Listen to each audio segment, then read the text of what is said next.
আপনারা কল্পনা করুন একটা ঝড়ো রাতে বেলারুসের ঘন জঙ্গলে ভারতীয় সেনারা রাশিয়ান ট্যাঙ্কের পাশে দাঁড়িয়ে, অন্যদিকে মিসাইল লঞ্চারের গর্জনে কাঁপছে আকাশ। পশ্চিমের নেতারা টিভি স্ক্রিনে চোখ কুঁচকে দেখছেন, তাদের মুখে হতাশার বিস্ময়। এই দৃশ্য কি শুধু সিনেমার? না, এটা আজকের বাস্তবতা, যা বিশ্বের কূটনৈতিক মানচিত্রকে পাল্টে দিতে পারে। যদি মনে করেন এটা হঠাৎ করে ঘটেছে, তাহলে ভুল করছেন। গত বছরের সাংহাই কোঅপারেশন অর্গানাইজেশন সম্মেলনে মোদিজি পুতিনকে জড়িয়ে ধরেছিলেন, সেই ছবিটা মনে আছে? সেই থেকেই এই জোটের ইঙ্গিত মিলছিল, আর আজ তা সত্যি হয়েছে। এবার আসল খবরে আসি, যা পশ্চিমকে দিশাহারা করে দিয়েছে। ভারত কি করেছে জানেন? রাশিয়া বেলারুসে যুদ্ধ মহড়ায় সরাসরি যোগ দিয়েছে। এই খবর শুনে আপনার মনে কি প্রশ্ন উঠছে? চলুন বিস্তারিত জানাই। ঘটনাটা কি? এই মহড়ার নাম জাপাদ 2025। এটা রাশিয়া আর বেলারুসের যৌথ সামরিক অনুশীলন, যা সেপ্টেম্বরের শুরুতে শুরু হয়েছে এবং মঙ্গলবার শেষ হয়েছে। কোথায় হচ্ছে? রাশিয়ার পূর্বাঞ্চলের ঘাঁটি থেকে শুরু করে আর্কটিক, বাল্টিক সাগর আর বেলারুসের পশ্চিম সীমান্তে, যা পোল্যান্ড আর লিথুয়ানিয়ার কাছে।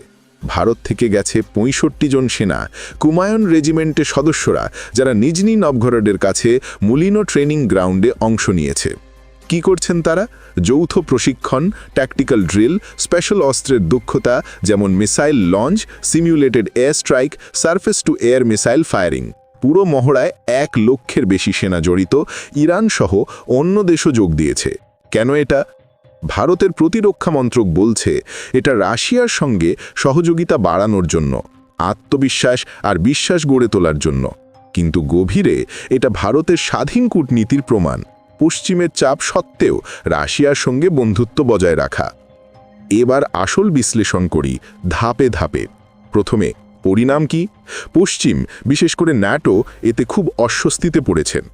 এই মহড়া ন্যাটোর সঙ্গে যুদ্ধের রিহার্সাল বলে মনে করা হচ্ছে, কারণ রাশিয়ান ড্রোন পোল্যান্ড রোমানিয়ার সীমান্ত লঙ্ঘন করেছে।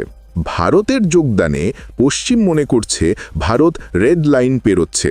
আমেরিকার সঙ্গে বাণিজ্য টেনশন বাড়ছে। ট্রাম্প ভারতীয় পণ্যে ট্যারিফ বসিয়েছেন, পাকিস্তানি আর্মি চিফকে হোয়াইট হাউসে ডেকেছেন। এতে ভারত আমেরিকা সম্পর্কে ফাটল ধরতে পারে, কোয়াড অ্যালায়েন্স দুর্বল হতে পারে। দ্বিতীয় প্রতিক্রিয়া কি? পশ্চিমী বিশ্লেষকরা তোলপাড়। আমেরিকার প্রাক্তন state department official David Markle বলেছেন এটা আমেরিকা ভারত সিকিউরিটি রিলেশনের ভবিষ্যৎ নিয়ে প্রশ্ন তুলছে, কারণ ভারত মস্কোকে প্রায়োরিটি দিচ্ছে। জার্মান অ্যানালিস্ট উলরিক স্প্যাক বলেছেন এটা রেড লাইন ক্রস করেছে। ফিনিশ এক্সপার্ট সারি আরহো হাব্রেন বলছেন এটা অপ্রয়োজনীয় আর টেরিবল অপটিক্স। ন্যাটো পূর্বাঞ্চলে এয়ার ডিফেন্স শক্তিশালী করেছে, অথচ বেলারুস বলছে এটা পশ্চিমের জন্য হুমকি নয়।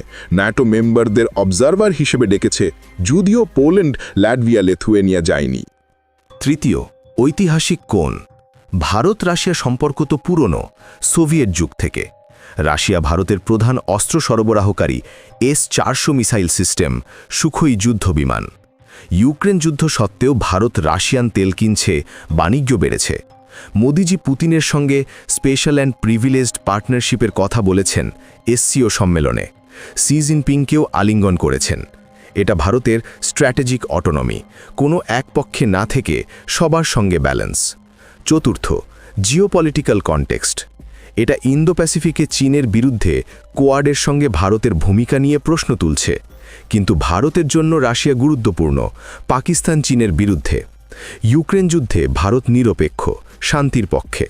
এই মহড়া কাউন্টার টেরার ফোকাসড বলে বলা হচ্ছে, কিন্তু পশ্চিম দেখছে রাশিয়ার ন্যাটো বিরোধী এজেন্ডা। ইরানের যোগদানে এটা একটা অ্যান্টি ওয়েস্টার্ন ব্লকের মতো দেখাচ্ছে। পঞ্চম ভবিষ্যতের সম্ভাবনা। এতে ভারত রাশিয়া জোট আরও শক্তিশালী হবে, প্রতিরক্ষা প্রযুক্তি শেয়ারিং বাড়বে। কিন্তু আমেরিকার সঙ্গে ট্রেড ওয়ার হলে অর্থনীতিতে প্রভাব পড়তে পারে। ভারতকে আরও স্মার্টলি ব্যালেন্স করতে হবে পশ্চিমের সঙ্গে অর্থনৈতিক সম্পর্ক রাখতে গেলে। এবার কিছু প্রশ্ন উঠছে মনে। পরবর্তীতে কি হবে? ভারত কি রাশিয়ার সঙ্গে আরও মহড়ায় যোগ দেবে? সম্ভবত হ্যাঁ, কারণ এটা আমাদের সেনাদের অভিজ্ঞতা বাড়ায়, নতুন প্রযুক্তি শেখায়। কি করা উচিত? ভারতের উচিত স্বাধীন কূটনীতি চালিয়ে যাওয়া, কোনো চাপে না বশ্যতা স্বীকার করা। এটা ভারতকে কিভাবে প্রভাবিত করবে? আমাদের প্রতিরক্ষা শক্তি বাড়বে, কিন্তু পশ্চিমের স্যাংশনের ঝুঁকি থাকবে। বিশ্বে কি প্রভাব? এটা মাল্টিপোলার ওয়ার্ল্ডের ইঙ্গিত, যেখানে আমেরিকা একা রাজত্ব করতে পারবে না।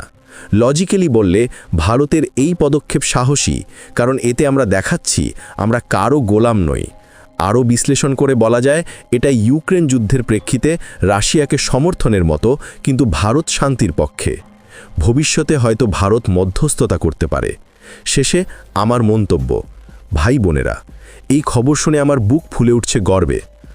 ভারত আজ সেই দেশ যা পশ্চিমের চাপে মাথা নয় না, রাশিয়ার মতো পুরনো বন্ধুর পাশে দাঁড়ায়। মনে করুন, আমাদের সেনারা সেখানে শুধু ড্রিল করছে না, তারা বিশ্বকে দেখাচ্ছে ভারতের শক্তি। পশ্চিম দিশাহারা হয়েছে কেন? কারণ তারা ভাবত ভারত তাদের পকেটে। কিন্তু না, আমরা স্বাধীন, আমরা ভারতবাসী। এই জোট আমাদের প্রতিরক্ষাকে অজেয় করবে, অর্থনীতিকে শক্তিশালী। তোমরা যুবক যুবতীরা এতে অনুপ্রাণিত হও, দেশের জন্য লড়াই করো, পড়াশুনো করো, যাতে ভারত বিশ্বের শীর্ষে ওঠে। জয় হিন্দ। এই মুহূর্তে আমি তোমাদের বলছি, এটা শুধু একটা মহড়া নয়, এটা ভারতের উত্থানের কল্প। আমরা একসাথে থাকলে কেউ আমাদের থামাতে পারবে না। তোমরা কি মনে করো? কমেন্টে জানাও, আর সাবস্ক্রাইব করো যাতে আরও এমন খবর পাও।